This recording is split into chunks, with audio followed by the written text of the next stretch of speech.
and singing, and her parents say she's extremely friendly and trusting. But Jody is not your typical 25-year-old. She had a birth defect that left her with mental impairment and a very low IQ. That's why Jody's parents, Wendy and John, always make sure a family member is with her. And if she were ever separated from them, they taught her to find a police officer for help. But what happened to Jody has left her terrified of the police. I was disgusted.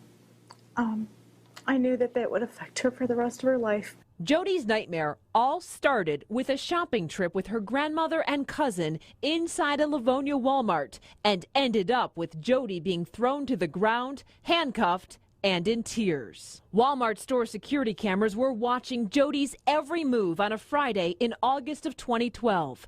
Jody's grandma allows Jody to shop for herself a bit, always keeping in contact by cell phone from a few aisles away.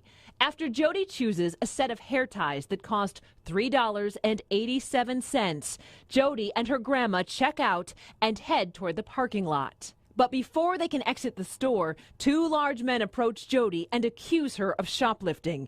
It turns out they are Walmart asset protection staff in plain clothes. But Jody's mom says Jody thought they were trying to abduct her. At the time she called me, the only thing she told me was that a man was trying to take her out of the store. Even though Jody's grandma repeatedly tries to explain to Walmart that Jody has special needs, Jody's mom says no one would listen. They had no interest in looking at her bag, looking at the receipt, nothing. Hi, this is Walmart North. We have a shoplifter that isn't cooperating. A Walmart staffer called Livonia Police, and the Cosma family thought everything would be sorted out. My mom said, Jody, the police are on their way. It's gonna be okay, honey.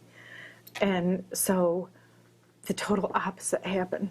4 police officers enter the store. One of them pushes Jody's cousin away from her. The other 3 surround Jody and tell her to put her hands behind her back. They went to cuff her without telling her, without explaining, without talking her through anything.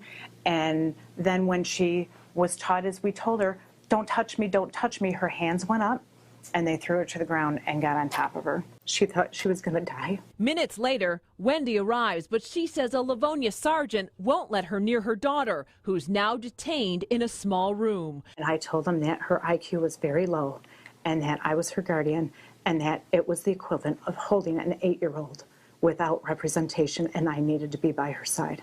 Wendy Cosma says the sergeant claimed they were never told that Jody is mentally impaired. The 911 call to Livonia Police tells a different story. Are they detained right now?